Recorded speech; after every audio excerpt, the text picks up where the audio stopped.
and loyal listeners of Uncontested Investing. Welcome back to another episode. I'm your host, Nate Zielinski, and today I'm joined by Erica Sarway, very business savvy, longevity in the industry. Erica, you're the VP of Marketing and Sales for Global Financial Services. So we've got your title out of the way. Why don't you introduce yourself to our audience and we'll get into it. Again, my name is Erica. I am Vice President of Marketing and Sales, and I thank you for having me today. Awesome. Yeah, so one of the things that I wanted to touch on right away was your company has been in business for almost 40 years. I think a lot of business owners, a lot of investors, anybody attached to the real estate industry strives for that type of longevity, right? That's extremely impressive.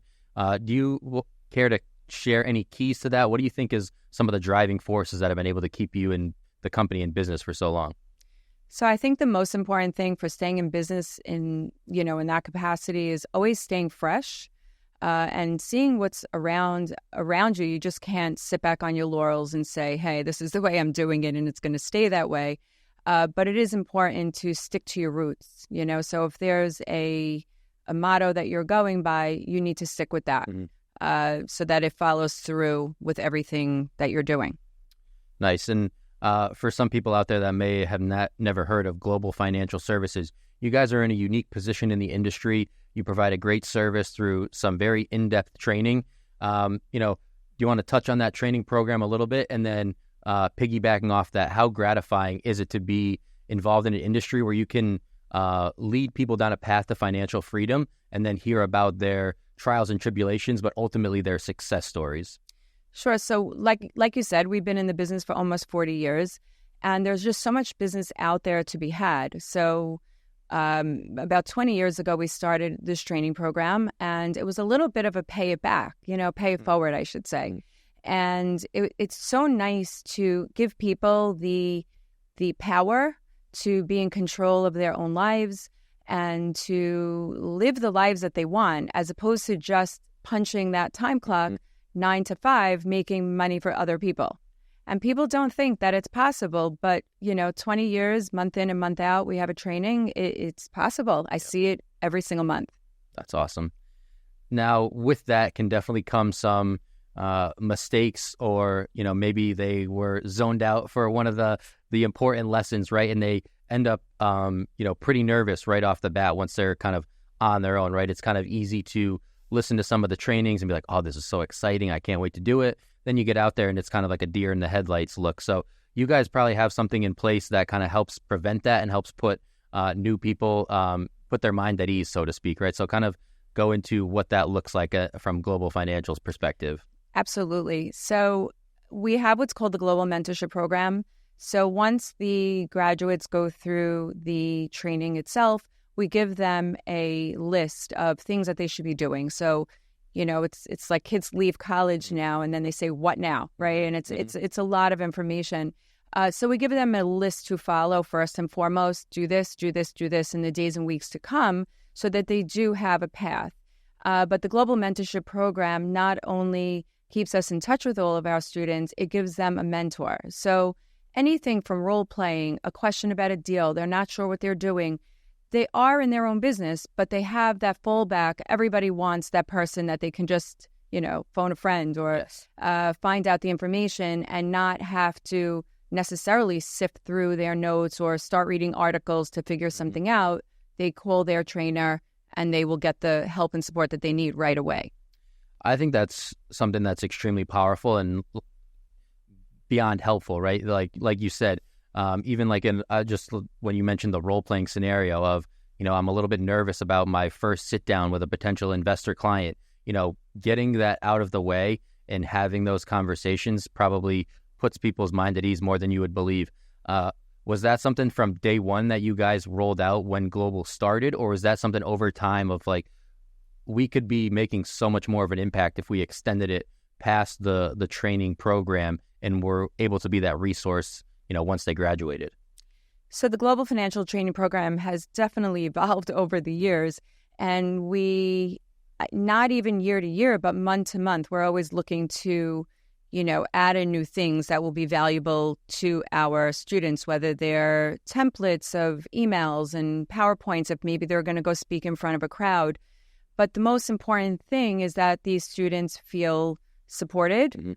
It's always scary to do something for the first time, but, like riding a bike, you have training wheels and somebody's holding on to that seat, and you're always looking behind you to make sure that person's there, right? But once they take off and you're on and the air is in your hair, nobody's ever looking for that person that's holding on to the seat. But it's nice to know that if you need advice, maybe there's a better way to ride a bike, right? That there's a better way to run your business. There's always that mentor to come back to. But Global also has emails going on and webinars going on once they leave the class. So they're sort of not leaving our family, even though they are independently working for themselves. That's amazing. Because we, as RCN Capital, we speak for the Global Financial Training Program. So to know that there's that community feel behind it, because that's some of the things that we preach, right? Creating your own network, finding a mentor. So the fact that you guys provide that community has to be, pretty rewarding for you.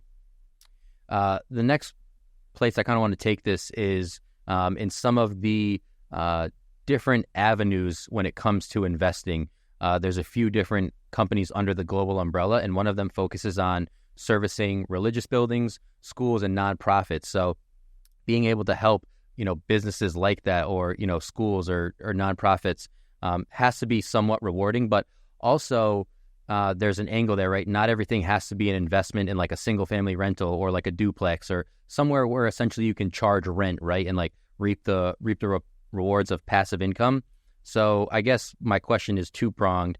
How gratifying is it to help those churches, schools, and nonprofits? And is that something that you guys try to recommend to your students of like, hey, this is another avenue for success, don't overlook it? I mean, of course, churches have a hard time if they're not self-funding, getting the funds that they need. And people always scratch their head. You're helping churches? And of course, when I say churches, I mean all religious organizations. It's just that the division started with churches, smaller churches in the South and things of that nature. But you'd be surprised, signs, HVAC equipment, banquet equipment, chairs, tables, televisions, lighting, pews, anything that's really not nailed down in a church could be considered equipment, and we do a lot of that. Also, there's a lot of these smaller churches that are renting space and then looking to buy these larger buildings and to move into their new homes.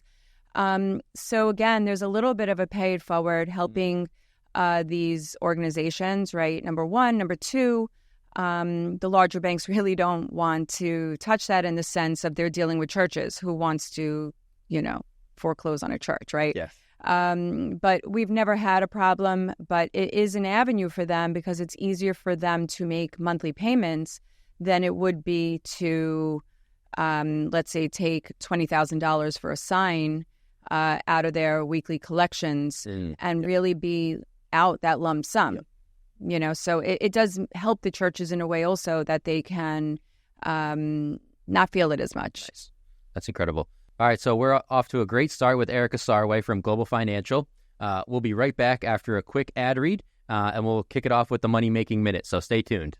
REI Inc. is the premier monthly publication for real estate investors.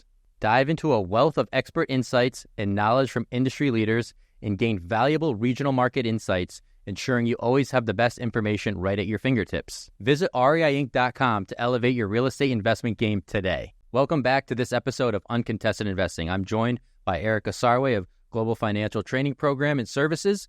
She's the VP of Marketing and Sales, and her answers and insight have been spot on so far. So, Erica, the next place we're going to take this is the Money Making Minute segment. This is going to be an investment strategy, app, skill, part of a routine or a habit maybe that can propel investors listening out there to success in 2024 and beyond. So what do you have for us?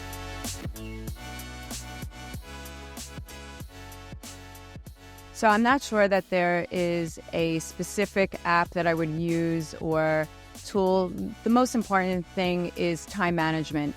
I like to check in with myself a couple of times a day. I might ask myself if I'm making money and if what I'm doing is in that direction.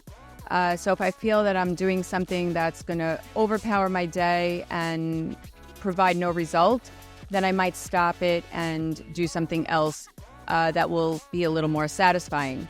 If I'm having a hard time redirecting, then I may get up, go for a walk, put on some music, shake it off, and then come back and do a new task. And I'll go back to the tire kicker at a later date. But I'm always checking in with myself. And I think time management is the most important thing that everybody can focus on.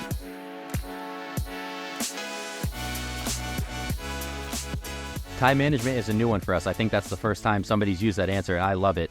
Part of time management, though, can be when you step away from the business. We've interviewed, CEOs, founders of company, investors that are, working all day long and burning the midnight oil. You yourself, a VP of marketing and sales. So I imagine there's not much free time that you're able to carve out. But in terms of like a passion project or a why you're doing this, what is it that's out there that refreshes you and recharges you and allows you to get back into grind mode after, a much needed break, I'm sure, from time to time? So you are right. There's not a lot of time in my schedule. And when you are a business owner or in that type of position, even in the middle of the night, your mind is 24/7 thinking about what should I do, what's creative, and what's next. So for myself, I really do try to put in hard times, hard limits. And I like to spend my free time actually with friends or with my family because they are the most important things in my life. When I really need a recharge, though, I hate to sound like an old lady, but I pick up my knitting needles only because you cannot think and run a pattern with knitting needles in your hand. Yeah. So that definitely will, bring me down and reset me. I like it. I'm imagining a nice knit sweater for the wintertime global financial training program. I love it. Maybe that's the next step in your guys' venture. All kidding aside, though, I think we're going to dive into your title, right? Specifically the marketing angle of it. I know from my perspective on the business development and partnership side of RCN Capital, marketing is like, the golden ticket, right? Who can give me marketing advice? How can I get better at marketing? You had an interesting answer as we were kind of speaking before the episode of you kind of do a little bit of a blend of both. So a little bit of a blend of both. Can you kind of talk about what you look for successful marketing and your kind of outlook on it? So I really feel like you can't put all your eggs in one basket when it comes to marketing. There's people out there, I'm going to buy lead lists, or I'm going to just do this, or I'm just going to do that. And I really think you need to, I don't want to say spread yourself thin, but you need to have a few avenues of how you are bringing in your business. I like to look at what's new, like AI is the new buzzword nowadays. But if it doesn't fit in for you right now, then it doesn't fit in for you, and you need to stick with what is working. So like I said earlier, you need to stay current with what's going on in the world so that you don't go stale. But you need to be doing many things. So email marketing or networking, building relationships and joining different groups. There's so much business out there that there's so many opportunities, and to just take a focus on one path, I think would be hurtful.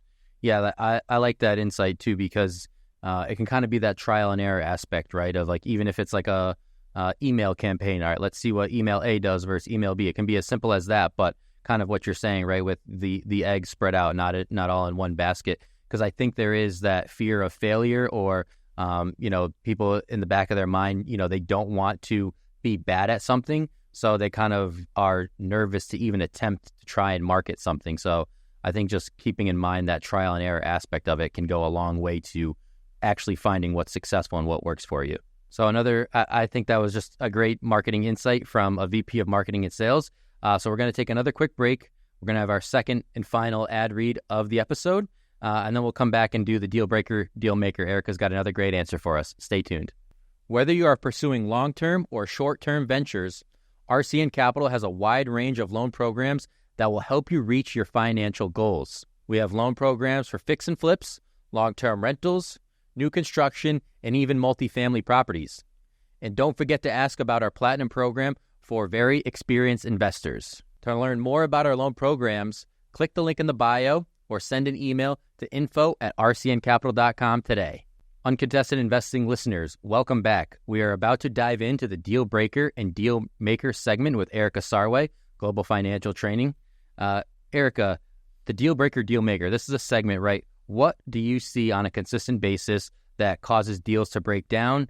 And conversely, what are some themes that all successful transactions have in common? The floor is yours.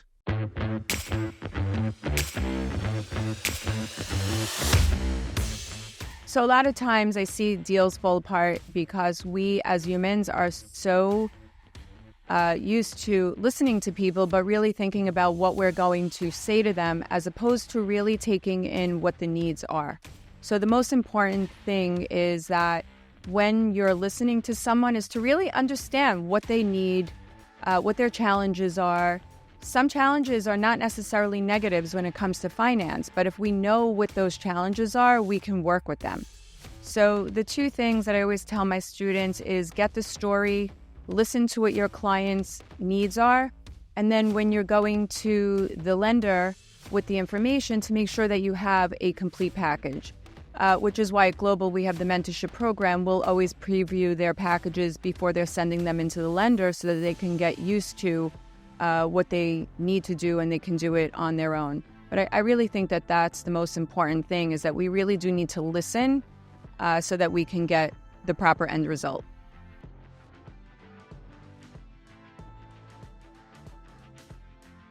I like it. I think that was a very nuanced answer. And one of the things as I was listening to it was when you're in the global training class, how much of that kind of answer that you just spoke about, how much of that are you teaching, kind of that like interpersonal communication, or is it just really focused on like the business side of things, right? Because there's definitely two lenses to look at it. You could have all the knowledge in the world, but if your communication's lacking, you're probably not closing a lot of deals. So do you guys focus on that in the training program as well?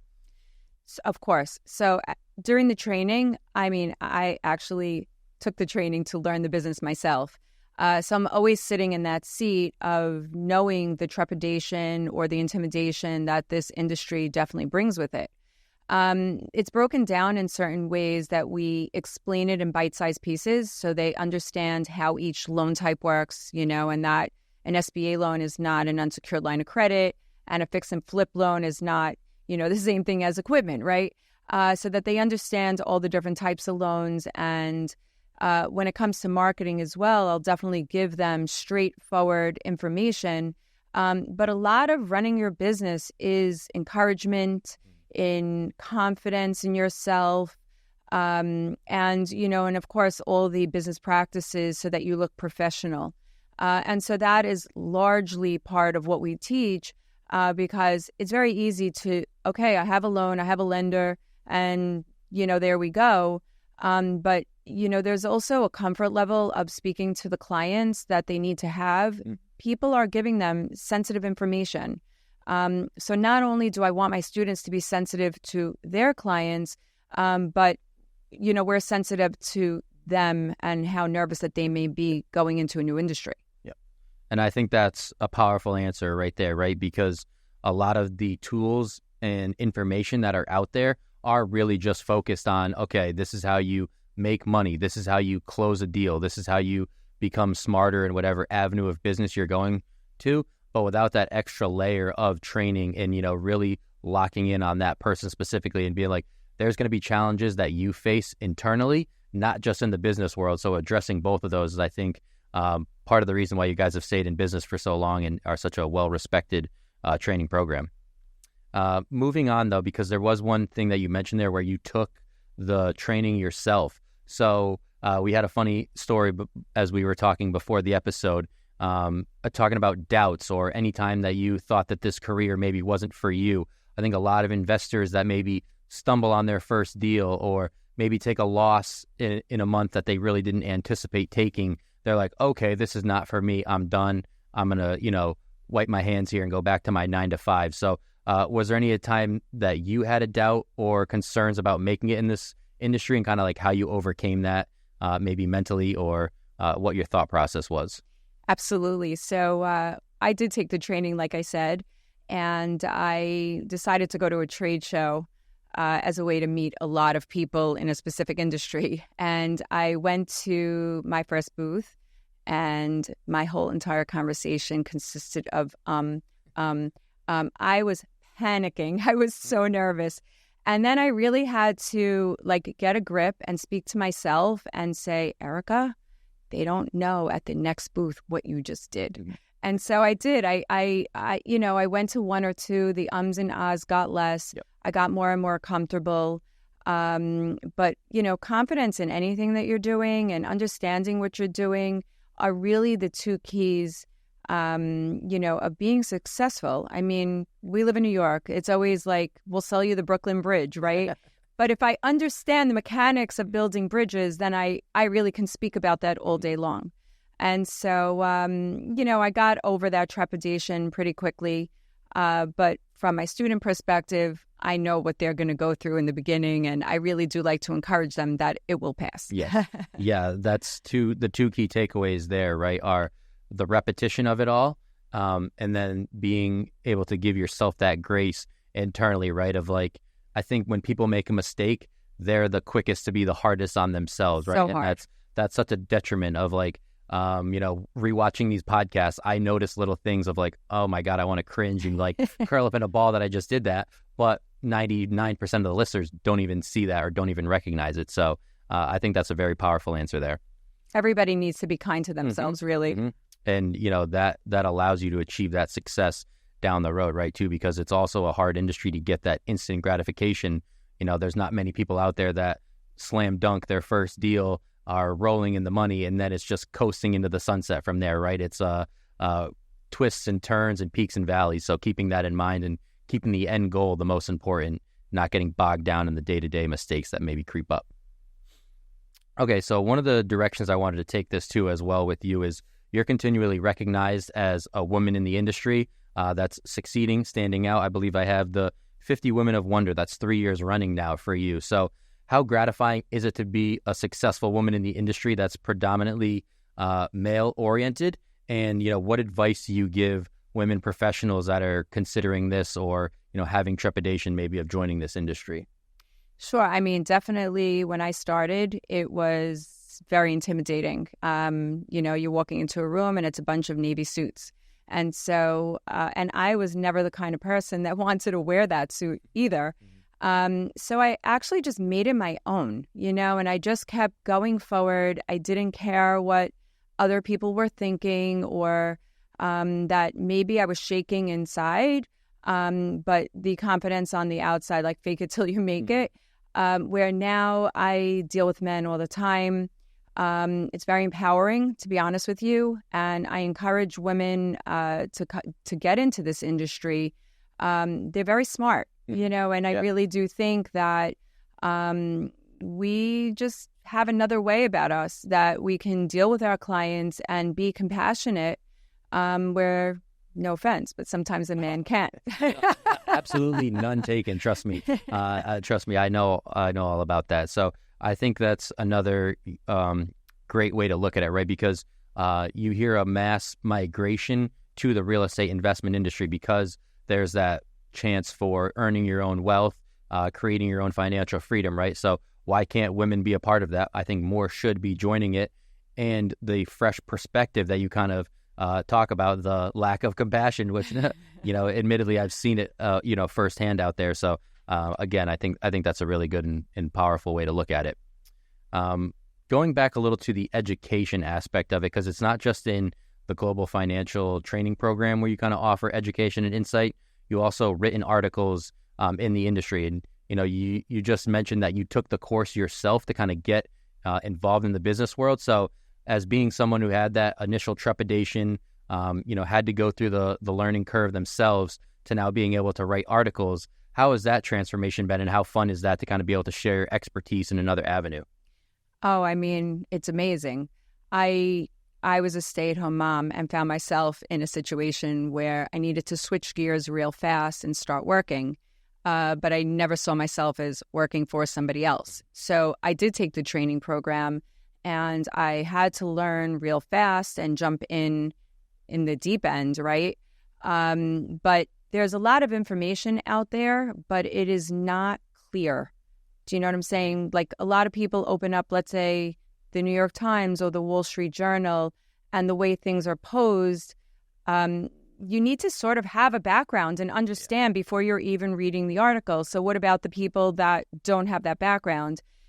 So when I write articles, I always keep that in mind, that I want things to be easy, bite-sized, so that there's not a lot of information out there that is put out in that way, but it's the most helpful. Yeah. I couldn't agree more, because like you said, the easy way or the easy thing to recommend is, oh, you want to learn more about business, read the Wall Street Journal. You read the first paragraph and you're like, what did I just read? Exactly. What did I just read? So I think more people like you writing articles for people that are trying to get a better grasp on this and, are a little bit slower at understanding or don't come from that business savvy background, so to speak. So that's very interesting. And I think it's very helpful too, when you put it like that. I think that'll just about do it for us today, Erica, though. That was a great, powerful conversation, lots of insight, getting over some fears, being kind to yourself, and knowing that there is a training out there and a community out there that can really help people that are trying to break into this industry. So I'm sure people that are listening are like, global training, global financial, like, I want to learn more about that. So how do people find you? How do people find the company? Are you guys active on social media? What's the best way to reach out to you and find out more about what you guys are doing over at Global? So, of course, you can always find me, Erica Sarway, on LinkedIn. The best way is to go to www.globalfinancialtrainingprogram.com. I know it's long, but Global Financial Training Program, 4 words, no spaces. You can just call the office and just ask for me or Phil. But anyone in the company is knowledgeable enough to, take you through the steps on the training itself. It would also be the way to reach us if you needed lending or you needed anything else, because we have one number across all 3 divisions. But the website would be the easiest way, I believe. Erica, thank you so much for your time. I think this is an impactful conversation. People are going to take away a lot from this. So thank you again, and I'll let you get back to kicking butt and doing some great work over there at Global. Thank you. Thank you. Thank you for having me. Listeners, I appreciate you guys tuning in. We'll see you all in the next one. This is Nate Zielinski signing off for Uncontested Investing. Thank you for listening to Uncontested Investing. Questions about today's episode or the podcast? Email podcast@rcncapital.com and make sure to follow REI Inc. magazine on LinkedIn and Facebook, and RCN Capital on Instagram, LinkedIn, and Facebook. See you all next time.